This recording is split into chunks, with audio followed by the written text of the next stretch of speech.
Students, subscribe and press the bell icon to never miss a video from 2IITians। बच्चों, 2IITians के सारे concept video पाने के लिए ज्वाइन बटन पर क्लिक करें या फिर इस नंबर पर कॉल करें। आप हमसे गूगल मीट पर लाइव क्लास भी कर सकते हैं, उसके लिए इस नंबर पर व्हाट्सएप करें। शुरू करते हैं वर्क एनर्जी पावर। और हम लोग ये पिछली क्लास में भी पढ़ चुके हैं और छोटी क्लासेस में भी पढ़ चुके हैं और याद कर लिया था। वर्क की और एनर्जी की यूनिट होती है जूल और पावर की यूनिट होती है what. Class 10th level definitions आपके सामने हैं। तो वर्क तभी कहा जाता है कि डन हुआ जब a force can make the body move. और एनर्जी क्या है? Capacity to do work. Power क्या है? Rate of doing work. यानी पावर और एनर्जी की डेफिनेशंस वर्क पर डिपेंडेंट है। वर्क, एनर्जी, पावर तीनों ही स्केलर क्वांटिटी है। वर्क और एनर्जी जूल में मेजर की जाती है, पावर वॉट में मेजर की जाती है। वर्क का फॉर्मूला क्या हो जाएगा? Force into displacement. हम लोग अभी तक दो टाइप की एनर्जी पढ़ चुके हैं। Kinetic energy is equal to half mv² और potential energy is equal to mgh, है ना। जैसे अगर किसी हाइट पर कोई बॉल पड़ी हुई होगी जिसका मास m है, तो हाइट की वजह से उसके अंदर पोटेंशियल एनर्जी होगी और फिर उसके बाद जब ये बिल्कुल लेवल ग्राउंड में आ जाएगी तो इसकी सारी पोटेंशियल एनर्जी काइनेटिक एनर्जी में बदल जाएगी। ये होता है law of conservation of energy. और ये भी हम लोग पढ़ चुके हैं कि power is equal to work done upon time. ठीक है, पावर का फॉर्मूला हो गया, दोनों एनर्जीज का फॉर्मूला हो गया, वर्क डन का फॉर्मूला हो गया। कोई ये भी कह सकता है कि total energy at any point is equal to kinetic energy plus potential energy. ये भी हम लोग लगाएंगे। Law of conservation of energy यही होता है कि किसी भी पॉइंट पर टोटल एनर्जी सेम होती है, काइनेटिक और पोटेंशियल इंडिविजुअली अदलती बदलती रहेंगी। और फिर आता है work done by a moving body in the same direction is equal to the increase in its kinetic energy. वैसे तो इंक्रीज इन इट्स एनर्जी बोलना चाहिए, लेकिन अगर मान लीजिए सब कुछ प्लेन लेवल पे चल रहा है तब वर्क डन क्या होता है? Kinetic energy final minus kinetic energy initial. आप यहाँ पे टोटल एनर्जी भी कर सकते हैं अगर उसका पोटेंशियल एनर्जी भी साथ साथ में चेंज हो रहा है। अगर सब कुछ लेवल ग्राउंड में हो रहा है तो पोटेंशियल एनर्जी की बात ही नहीं कर रहे हैं, हम लोग सिर्फ काइनेटिक एनर्जी से कर ही दे रहे हैं। ये फॉर्मूला और ये स्टेटमेंट, ये दोनों मिलाकर क्या कहेंगे? Work energy theorem. ठीक है, तो ये सब कॉपी कर लीजिए, सब बेसिक्स है, ये सब आप पहले पढ़ चुके हैं। ये रही क्लास 11th की definition. Work is said to be done only when a body acted upon by a force moves through some distance in the direction of force. यानी कि अगर हम लोग ऐसे फोर्स लगा रहे हैं और वो इसी डायरेक्शन में चले तो वर्क डन कहा जाएगा। आगे आप देखेंगे कि हम फोर्स ऐसे लगा रहे हैं और वो किसी और डायरेक्शन में चल रहा है, या वो नहीं ही चल रहा है, या वो उल्टी डायरेक्शन में चल रहा है। उस हिसाब से हम लोग निर्णय लेंगे कि वर्क डन पॉजिटिव है, नेगेटिव है, या वर्क डन जीरो है। ये तीनों केसेस आपको देखने को मिलेंगे। Work done by a constant force, यानी कि फोर्स जो है वो चेंज नहीं होगी। अभी 10 न्यूटन लग रही है तो बाद में भी 10 ही न्यूटन लगती रहेगी, हर समय उतनी ही फोर्स लगती रहेगी। ये है कांस्टेंट का मतलब। अब जब हम 10th में थे तो हम लोगों ने work is equal to force into displacement कर लिया था, और इनटू में हम लोग यहाँ पे क्रॉस लगा लेते थे, कोई फर्क नहीं पड़ता, क्रॉस डॉट में हमें फर्क ही नहीं पता था। अब हम लोग 11th में आ गए, हमें पता है कि डॉट प्रोडक्ट और क्रॉस प्रोडक्ट में बहुत अंतर होता है। अब हम लोग जानबूझ के डॉट लगाएंगे और डेफिनेशन को थोड़ा सा इंप्रूव करेंगे कि वर्क जो है वो force into displacement in the direction of force है। तो जब 10th में थे तो भाई फोर्स इसी डायरेक्शन में है और डिस्प्लेसमेंट भी इसी डायरेक्शन में है, तो कुछ खास हमें फर्क नहीं समझ में आया। Force is equal to F dot D, ये तो हम जानते ही थे। लेकिन अब इधर आते हैं, यहां पे फोर्स ऊपर की तरफ लग रही है, तो ऊपर की तरफ लगा के भी ये आगे की तरफ बढ़ सकता है। कैसे? आपने जरूर देखा होगा कि एक ट्रॉली बैग है, उसमें पहिए लगे हुए हैं और आंटी अपना इसको एयरपोर्ट में लेके चल लेंगे, ठीक है। तो आंटी क्या करती हैं, अपने हाथों से ऐसे फोर्स लगाती हैं, तब भी ट्रॉली आगे जाती है ना। तो ऐसा नहीं है कि ऊपर लगाएंगे तो ये उठ जाएगा। हाँ, एक एंगल ऐसा होगा, एक फोर्स ऐसी होगी जिसपे ये उठ भी सकता है, सही बात है। लेकिन अभी हम लोग मान रहे हैं कि बॉक्स या ब्लॉक हमारा सफिशिएंटली हैवी है कि इसकी वजह से लिफ्ट इसमें नहीं हो रहा है। लिफ्ट वाला केस भी हम लोग करेंगे, ठीक है। लगाएंगे तो वो उड़ जाएगा। हाँ बिल्कुल, जब जरूरत से ज्यादा फोर्स लगाएंगे तो उड़ जाएगा, लेकिन जो भी ट्रॉली बैग लेके जाता है तो वो ये जानता है कि इतनी ही फोर्स से ये काम चल जाएगा, ठीक है। तो चलिए, अब हमारा क्या यहाँ पे चेंज आया डेफिनेशन में, displacement in the direction of force, ठीक है। तो अब डिस्प्लेसमेंट ऐसा है और फोर्स हमारी अलग ही डायरेक्शन में लग रही है, तो हम क्या करें, फोर्स की डायरेक्शन को डिस्प्लेसमेंट की डायरेक्शन में ले आते हैं और यहां पर हम लोग कंपोनेंट बाजी कर देंगे। कैसे?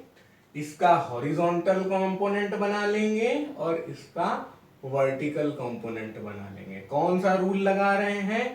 पैरेललोग्राम रूल लगा रहे हैं।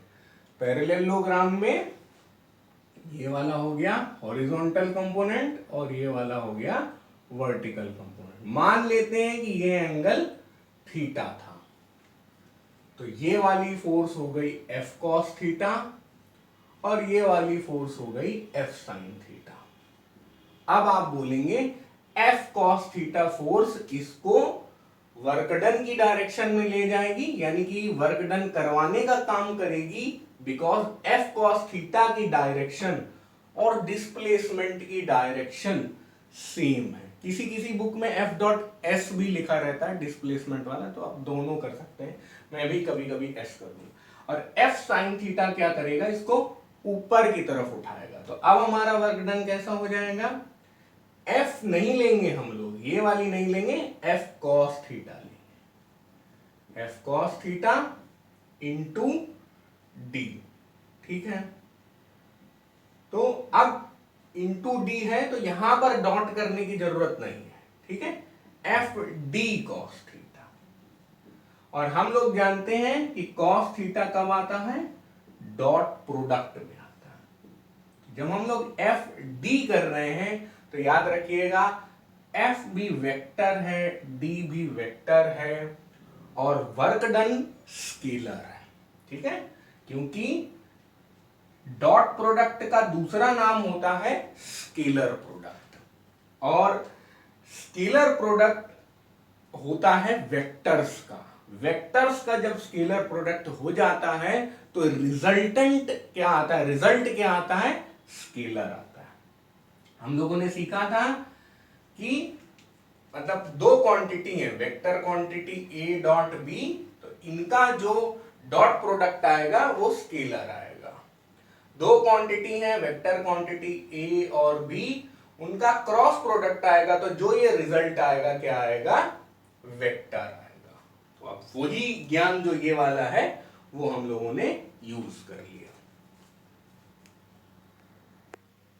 आपके मन में सवाल आ सकता है कि सर आपने डेफिनेशन लिखी है displacement in the direction of force, लेकिन यहां पे आपने किया है force in the direction of displacement. तो ये गलत नहीं है, ये भी सही है। आपने जो आप बात पूछी है उसको मैं यहां पे एक्सप्लेन कर सकता हूं। कैसे? ये अगर ब्लॉक है और इस ब्लॉक को हॉरिजॉन्टल फोर्स लगाकर नीचे लाने की कोशिश की जा रही है। ठीक है, आप ये मत सोचिए कि हॉरिजॉन्टल फोर्स लगाएंगे तो ये उखड़ के बाहर चला जाएगा। ठीक है, अभी ये सफिशिएंटली इतना वेट है कि ये हॉरिजॉन्टल फोर्स इसको हटा नहीं पा रहे, तो ये ऐसे लगाएगा और ये नीचे हटा जाएगा। तो ऐसे केस में आप इसे पॉइंट मास मान लीजिए और आपकी इनिशियल पोजीशन ए है और फाइनल पोजीशन बी है। अब आप क्या करिए, एक हॉरिजॉन्टल लाइन यहां से लाइए और एक वर्टिकल लाइन यहां से लाइए। ठीक है, तो जो ये वर्टिकल लाइन और हॉरिजॉन्टल लाइन का इंटरसेक्शन पॉइंट है, आप देखेंगे कि ये भाई 90 डिग्री बन रहा है। जब ये 90 डिग्री बना रहा है तो आप कहेंगे कि जो इसका ये डिस्प्लेसमेंट है वो हमें, अपना बॉक्स तो इतना चला है ना, एस चला, लेकिन अगर ये एंगल थीटा है तो ये भी एंगल थीटा हो जाए। कैसे? करस्पॉन्डिंग अल्टरनेट इंटीरियर एंगल से। अगर आपको ये नहीं समझ में आ रहा है यहां से यहां कैसे हो रहा है, आप एक और इमेजिनरी लाइन यहां पे बना दीजिए, तो ये थीटा हो जाएगा, ये थीटा कॉरेस्पॉन्डिंग एंगल से, ये थीटा कैसे? अल्टरनेट इंटीरियर एंगल से। अब जब ये वाली चीज S है, ये S है, तो ये वाली S cos थीटा होगी, यानी ये जो डिस्टेंस है, ये डिस्प्लेसमेंट है, वो क्या है? S cos theta. तो बस F और S cos थीटा को हम लोगों ने सेम डायरेक्शन में कर लिया, तो यहां पे भी वर्क डन क्या आ जाएगा? F multiplied by S cos theta. इस बार मैंने S ले लिया, वहां पे D लिया था, कोई दिक्कत नहीं है। Fs cos थीटा, अब आप कह सकते हैं वर्क डन बिल्कुल वैसा ही F डॉट S जाता है। डिस्प्लेसमेंट को आप S भी ले सकते हैं, D भी ले सकते हैं, कोई दिक्कत नहीं है। वैसे S ज्यादा स्टैंडर्ड है, S लेना ज्यादा अच्छा है। D में डिस्टेंस का फ्लेवर आ जाता है, लेकिन S हमेशा डिस्प्लेसमेंट कहता है। तो हम लोग ने सीखा दो स्केलर चीजें, दो वेक्टर चीजें, फोर्स और डिस्प्लेसमेंट डॉट प्रोडक्ट देकर स्केलर चीज दे देती है, यानी वर्क दे देता है। Work is the scalar product of force and displacement. अब हम लोग कर लेते हैं बात डायमेंशंस की। तो फोर्स की डायमेंशन होती है MLT -1 है, -1 नहीं भाई, -2। और डिस्प्लेसमेंट की डायमेंशन होती है, ये तो दूरी ही है ना, मतलब कितना आगे चला, लेंथ है एक तरीके से, तो इसकी डायमेंशन हो जाती है L। ये ऐसे लिखी जाती है, ये सब बक्से लगाते रहते हैं। तो अब अगर मान लीजिए हमें निकालना है वर्क की डायमेंशन, तो कोई दिक्कत वाली बात नहीं है। फोर्स की डायमेंशन और डिस्प्लेसमेंट के डायमेंशन मल्टीप्लाई कर दीजिए, MLT -2 और L क्या हो जाएगा? वर्क की डायमेंशन ML² T -2। याद भी कर सकते हैं आप, लेकिन मैं बोलूंगा सिर्फ आप फोर्स की डायमेंशन याद करें और किसी चीज की डायमेंशन ना याद करें, बाकी सब आप डिराइव कर सकते हैं, एटलीस्ट ये याद करें। चलिए, ये तो हो गया डायमेंशंस की बात। फिर आ जाता है यूनिट की बात। अब बच्चों, यूनिट जो होती हैं दो तरह की होती हैं, एक एब्सोल्यूट यूनिट और एक ग्रेविटेशनल यूनिट। होता क्या है कि एब्सोल्यूट यूनिट ही हम लोग ज्यादातर पढ़ते रहते हैं, है ना। तो चलो अभी हम लोग एब्सोल्यूट यूनिट्स कर लेते हैं।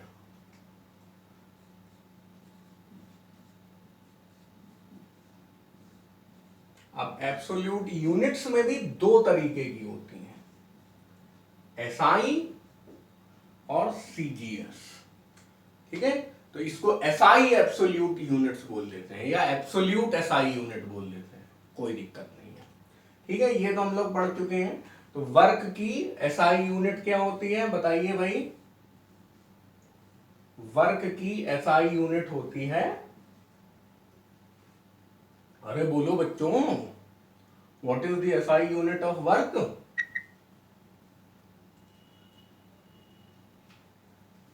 अरे चलो बताना पड़ेगा इसका मतलब। चलो बच्चे कमेंट में कहेंगे कि सर आपसे कितने मतलब कमजोर बच्चे पढ़ते हैं, मतलब गजब ही हो गया। चलिए कोई दिक्कत नहीं। देखिए ये वर्क की फोर्स की यूनिट होती है न्यूटन, और इसकी डिस्प्लेसमेंट की यूनिट होती है मीटर, तो वर्क की यूनिट हो जाती है न्यूटन मीटर। लेकिन न्यूटन मीटर बोलने में अच्छा नहीं लगता है, इसलिए वर्क की यूनिट बना दी गई क्या? जूल। ठीक है, तो वर्क की एसआई यूनिट होती है जूल। अगर नाम में लिखेंगे तो ऐसे लिखेंगे, सिंबल में ऐसे लिखेंगे। और सीजीएस यूनिट जो होती है वर्क की होती है अर्ग, और अर्ग का कोई सिंबल नहीं होता है। देखिए एक चीज मैं आपको बता देता हूं, थोड़ा सा ऑफ फिजिक्स ज्ञान हो गया। अर्गोनॉमिक्स, अर्गोनॉमिक्स इस चीज की पढ़ाई होती है कि कोई व्यक्ति अगर ऑफिस में बैठा है तो जब वो कंप्यूटर चला रहा हो तो उसकी पीठ बिल्कुल सीधी होनी चाहिए। अगर वो टेढ़ी पीठ करके कंप्यूटर चला रहा है या बहुत ज्यादा कंप्यूटर स्क्रीन के पास है तो उसकी हेल्थ पे बुरा इफेक्ट पड़ेगा, यानी कि अर्गोनॉमिक्स के रूल्स का पालन वो आदमी नहीं कर रहा है। तो ergonomics is the study of working environment, ऐसा होता है कुछ, तो इसीलिए अर्ग वर्क से रिलेटेड हो गया। जिस तरह से हम लोगों ने यहां पर न्यूटन मीटर को जूल लिखा है, तो यहां जूल की जगह हम लोग न्यूटन मीटर लिख सकते हैं, और उसी तरह न्यूटन की जगह हम लोग क्या लिखेंगे? डाइन। और मीटर की जगह क्या लिखेंगे? सेंटीमीटर। ठीक है, तो डाइन सेंटीमीटर अर्ग होता है, न्यूटन मीटर जूल होता है। आपको ये भी बता दें, इस ज्ञान को समझने के लिए, मतलब इस ज्ञान के आगे जो बात आने वाली है उसमें एक चीज यूज होगी, 1 newton is equal to 10 to the power 5 dine.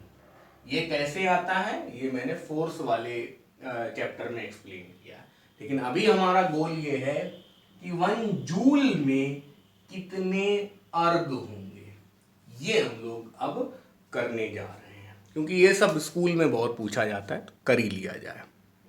Yes sir. अगर हमें ये पता करना है तो फिर से work is equal to force into displacement लिख लिया। 1 जूल क्या होगा? 1 न्यूटन इंटू 1 मीटर। अब आपको सीजीएस में जाना है, एक तरीके से अर्ग वगैरह में जाना है, तो 1 joule is equal to 1 newton को क्या आप लिख सकते हो? 10 टू द पावर 5 डाइन लिख सकते हो, और 1 मीटर को आप क्या लिख सकते हो?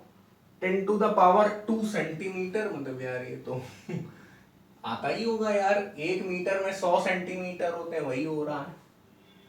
तो 1 joule is equal to 10 to the power 5 और 10 टू द पावर 2 हो गया कितना? 10 to the power 7 dyne centimetre. 1 joule is equal to 10 to the power 7। अब हम लोगों ने क्या सीखा था कि जैसे न्यूटन मीटर जूल होता है वैसे ही डाइन सेंटीमीटर अर्ग होता है। तो बस ये सीख लिया हम लोगों ने, 1 joule is equal to 10 to the power 7 erg. ऐसे प्रूव किया जाता है। ये कभी कभी स्कूल के टीचर पूछ लेते हैं परेशान करने के लिए। तो एब्सोल्यूट यूनिट्स में हम लोग ये समझ चुके थे कि एसआई यूनिट होती है जूल और सीजीएस यूनिट होती है अर्ग। अब थोड़ा सा और ज्ञान बढ़ाते हैं। ग्रेविटेशनल यूनिट्स होती है जहां पर एसआई यूनिट है केजी मीटर और सीजीएस यूनिट है ग्राम सेंटीमीटर। अब ये नाम थोड़ा सा कंफ्यूजिंग है, क्योंकि यार अगर हम लोग वर्क डन कर रहे हैं तो ये डिस्प्लेसमेंट हो गया, यहां मीटर सेंटीमीटर दिख रहा है, ये तो सही है, और इस तरफ वाला फोर्स है, लेकिन ये फोर्स की जगह मास लिखे दे रहे हैं, तो ये थोड़ा सा गड़बड़ है। लिखते इसको केजी मीटर है, लेकिन समझते इसको केजीएफ मीटर, लिखते इसको ग्राम सेंटीमीटर है, लेकिन समझते इसको ग्राम फोर्स सेंटीमीटर।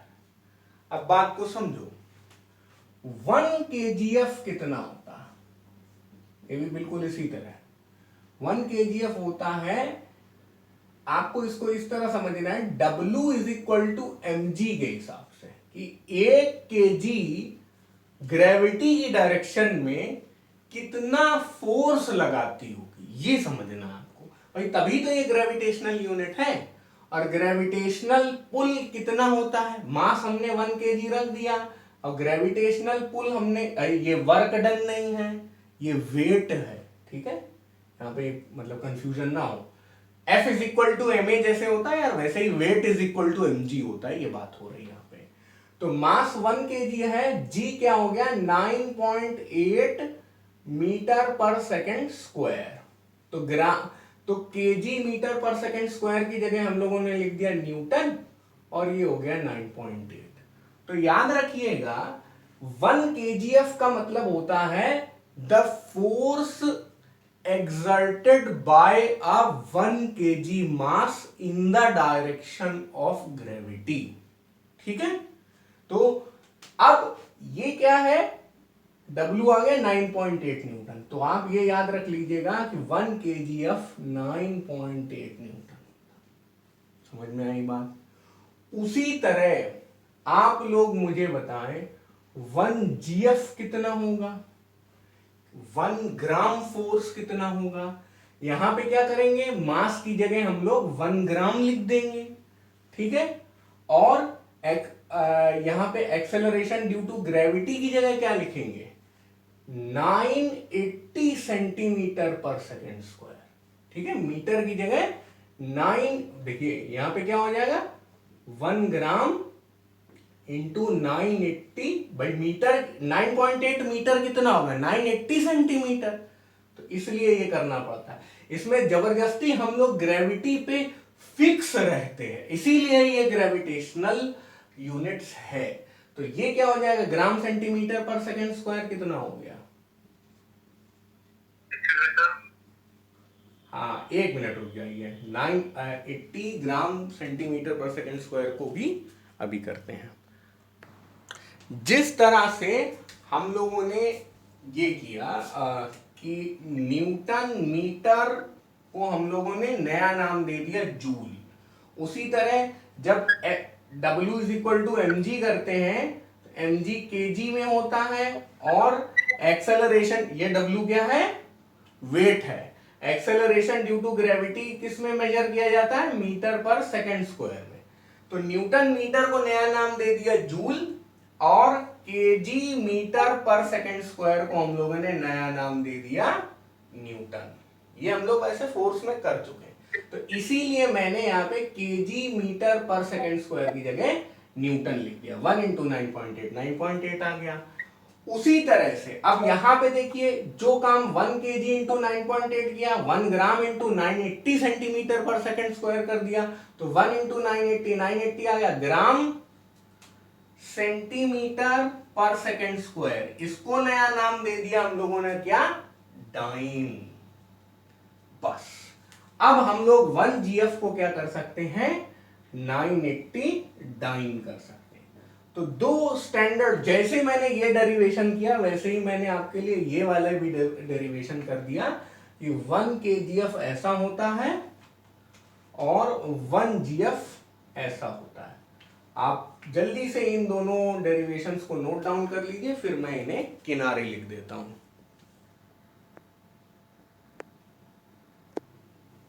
तो अब यहां पर इसको समझते हैं। तो केजी हम बोलते हैं लेकिन समझते केजीएफ मीटर है, जीसीएम बोलते हैं लेकिन समझते ग्राम फोर्स सेंटीमीटर। अब अगर कोई कहे कि भाई केजीएम को आप न्यूटन में चेंज करिए या ग्राम सेंटीमीटर को आप अर्ग में चेंज करिए, भाई ऐसा पूछा जा सकता है, तो हम लोग करते हैं, वो भी चीज अब करना पड़ेगा। चलिए इसको ऊपर लिख लेते हैं। 1 GF is equal to 980 centimetre. कोई स्कूल का बुरा टीचर आपको ये भी डिराइव करने के लिए दे सकता है। हालांकि जब आप कॉम्पिटिटिव में रहेंगे तो हमेशा आपको ज़्यादा यूनिट में परेशान नहीं किया जाएगा इन जनरल। वो डिफेंस वगैरह में थोड़ा बहुत हो सकता है, लेकिन जेई में, नीट में ऐसा नहीं होगा। अच्छा, तो अब बात कर रहे हैं हम कि इसे न्यूटन में लाना है। 1 kgm लिखते ये हैं, समझते ये हैं। 1 kgf मल्टीप्लाइड बाई 1 मीटर। हम जानते हैं 1 kgf कितना होता है, 9.8 न्यूटन, और मल्टीप्लाइड बाई 1 मीटर। ठीक है, तो 9.8 न्यूटन मीटर, तो इसको लिख सकते हो आप 9.8 जूल। यानी कि हमने ये प्रूव कर दिया कि 1 kgm होता है 9.8 जूल के बराबर। अब अगली चीज आती है, इसको भी आप डायरेक्टली यूज कर सकते हैं, जैसे इसे डायरेक्टली यूज, हर बार आपको डिराइव करने की जरूरत भी नहीं है, फुर्सत भी नहीं है। अच्छा, ये क्या है, 1 GCM, समझते क्या है, 1 GF इंटू 1 सेंटीमीटर। यहाँ पे भी चलो इंटू लगा देते हैं, वैसे क्रॉस प्रोडक्ट नहीं है यहाँ पे। अच्छा, अब GF क्या है, 1 GF 980 सेंटीमीटर, 980 सेंटीमीटर क्यों, 980 डाइन, ठीक है, 980 डाइन और 1 सेंटीमीटर, तो 980 डाइन सेंटीमीटर। डाइन सेंटीमीटर क्या होता है, अर्ग होता है। तो हम लोगों ने प्रूव कर दिया 1 GCM इज इक्वल टू 980 अर्ग। अब हम लोगों ने यहां पे किया क्या, एक तरीके से जो ग्रेविटेशनल एसआई यूनिट है उसे हमने चेंज कर दिया एब्सोल्यूट एसआई में। और यहां पे हम लोग ने क्या किया, जो ग्रेविटेशनल सीजीएस है उसे हमने चेंज कर दिया एब्सोल्यूट सीजीएस में। बस हो गया काम अपना। Nature of work done in various situations. तो वर्क डन, ध्यान रखिएगा बच्चों, पॉजिटिव हो सकता है, वर्क डन नेगेटिव हो सकता है, और वर्क डन 0 हो सकता है। कब कब, जब कॉस थीटा पॉजिटिव होगा तब वर्क डन भी पॉजिटिव होगा। कोई नई बात नहीं, क्योंकि work done is equal to F S cos theta. तो एफ तो मॉडुलस ऑफ, चलो अच्छा मॉडुलस में दिक्कत हो सकती है। Work done is equal to F dot S, ये सीखा हम लोगों ने। Work done is equal to mod of S cos theta. अब मॉड कोई नई चीज नहीं होती है, वो होता है magnitude. I am very sure कि आप ये पढ़ चुके होंगे। तो एफ की जो भी वैल्यू है वो पॉजिटिव में लेंगे, और एस यानी डिस्प्लेसमेंट की जो भी वैल्यू है वो पॉजिटिव में लेंगे। फिर कॉस थीटा, तो ये पॉजिटिव हो गया, ये पॉजिटिव हो गया। वर्क का साइन केवल किस पे निर्भर करेगा, कॉस थीटा पे निर्भर करेगा। तो अब कॉस थीटा पॉजिटिव है तो वर्क डन भी पॉजिटिव है। अगर कॉस थीटा नेगेटिव है तो वर्क डन भी नेगेटिव है। और अगर कॉस थीटा 0 है, वो तभी हो सकता है जब थीटा 90 डिग्री हो, तो यानी कि वर्क डन कैसा है, 0। ठीक है, तो हम लोग पॉजिटिव वर्क के कुछ एग्जांपल ले लेते हैं। Body is falling freely under gravity. तो यहां पे देखिए क्या होता है, अपना जो बक्सा है वो मान लो नीचे की तरफ आ रहा है, नीचे की तरफ आ रहा है, तो फोर्स ऑफ ग्रेविटी ऐसे लग रही है, फ्री फॉल हो रहा है। कैसा, कैसी चीज होती है फ्री फॉल, जैसे कि इसे, इस ब्लॉक को, आई होप ये दिख रहा है सबको, इस ब्लॉक को मैं नीचे गिरा दे रहा हूं, दिस इज फ्री फॉल। तो इसमें ग्रेविटी की फोर्स कैसे लग रही होगी, नीचे की तरफ लग रही हो, और जा भी नीचे रहा है ना। तो फोर्स ऐसे लग रही है, थोड़ी देर बाद ये नीचे चला जाएगा, दिस इज डिस्प्लेसमेंट, तो यहां आ जाएगा थोड़ी देर बाद, है ना। तो जिस डायरेक्शन में फोर्स उसी डायरेक्शन में डिस्प्लेसमेंट, यानी एस और एफ के बीच में एंगल क्या है, theta is equal to 0 degree. Theta is equal to 0 degree है, यानी कि कॉस 0 कितना हो जाएगा, 1 हो जाएगा। कॉस थीटा कितना हो जाएगा, कॉस 0 डिग्री हो जाएगा, कॉस थीटा हो जाएगा 1। जब कॉस थीटा 1 हो गया तो W क्या हो जाएगा, force of gravity into displacement cos 0 degree. तो force of gravity into displacement into 1, work done क्या हो जाएगा, पॉजिटिव हो जाएगा। थोड़ा ज्यादा ही कर दिया मैंने। अब बिल्कुल ऐसा ही है ब्लॉक पुल्ड हॉरिजॉन्टली। हॉरिजॉन्टली में क्या होगा, ब्लॉक अपना इस फोर्स से पुल किया जाएगा, थोड़ी देर बाद यहां पहुंच जाएगा। डिस्प्लेसमेंट भी उसी डायरेक्शन में हो रहा है, जिस मतलब यहां से यहां तक डिस्प्लेसमेंट हुआ, तो जिस डायरेक्शन में फोर्स है उसी डायरेक्शन में डिस्प्लेसमेंट, फिर वही हो गया W is equal to F S cos 0 degree, यानी W is equal to F S, work done क्या हुआ, पॉजिटिव हुआ। यहां पे क्या मैं कर रहा हूं, थीटा 0 डिग्री ले रहा हूं, थीटा 0 डिग्री ले रहा हूं। अब ट्रॉली बैग में क्या होगा, ये ट्रॉली है, ये जमीन है, ये हैंडल है, और ये अपनी आंटी जी है। आंटी जी का ये रहा जूड़ा। आंटी जी एयरपोर्ट से आ रही है, ठीक है, और खुश हैं, ठीक है। तो अब ऐसे आने में आंटी का हाथ थोड़ा सा लंबा बना लेते हैं, ऐसा, ठीक है। तो ये एक एंगल पे आ रहा है, किस एंगल पे आ रहा है, थीटा पे। अब इसे हम लोग अगर ऐसा बनाए, अपना फ्री बॉडी डायग्राम जैसा बनाए, तो आंटी ऐसे फोर्स लगा रही है, ऐसे फोर्स लगा रही है, then this is the angle theta. तो अब यहां पे क्या हो जाएगा, थीटा कुछ भी है, आप बोल सकते हैं theta is acute angle. Acute angle मतलब थीटा 0 डिग्री से 90 डिग्री के बीच में, इसीलिए तो मैंने वो लिखा है वहां पर। तो work done is equal to F S cos theta. और जब थीटा 0 डिग्री से 90 डिग्री के बीच में होता है, एक्यूट एंगल होता है, उस केस में कॉस थीटा पॉजिटिव होता है, यानी कि यहां पे अपना वर्क डन कैसा आ जाएगा, पॉजिटिव आ जाएगा।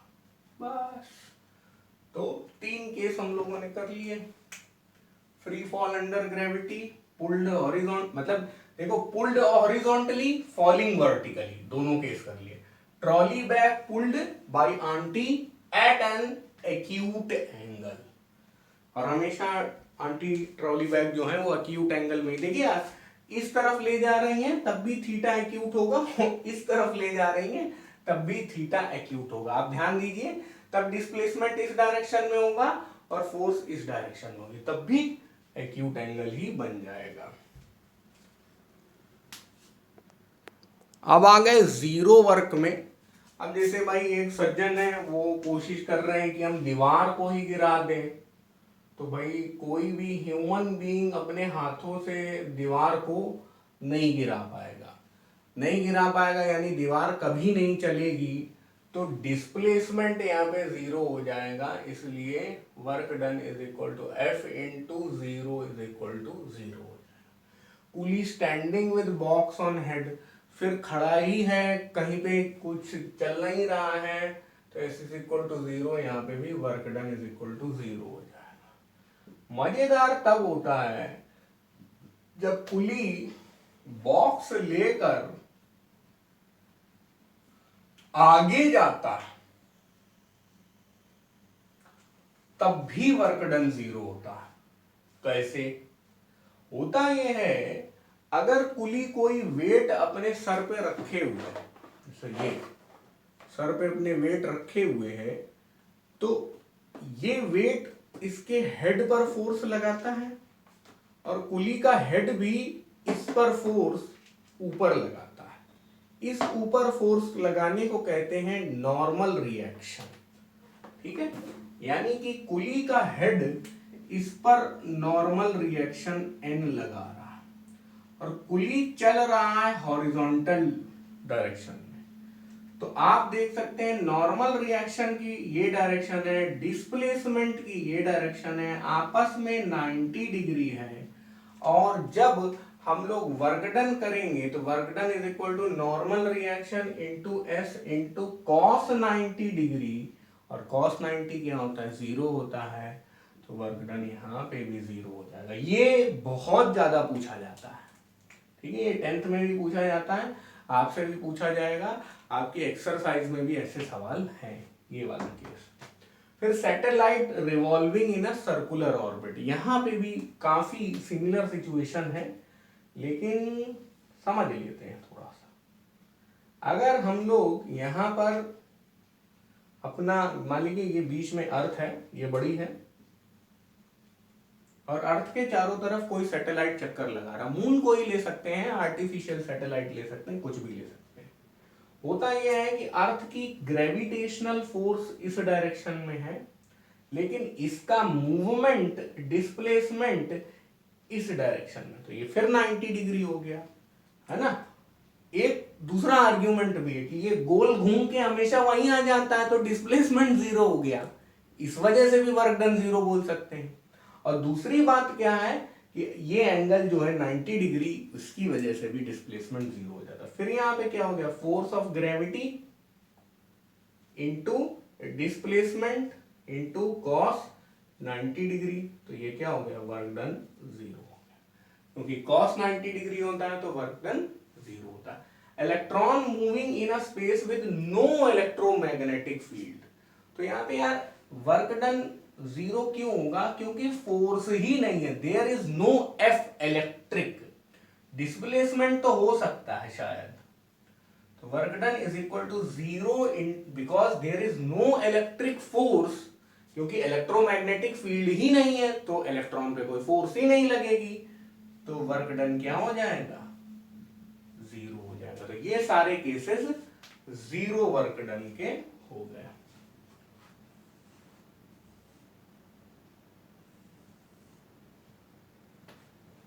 कॉपी कर लीजिए। अब आ गए नेगेटिव वर्क पे।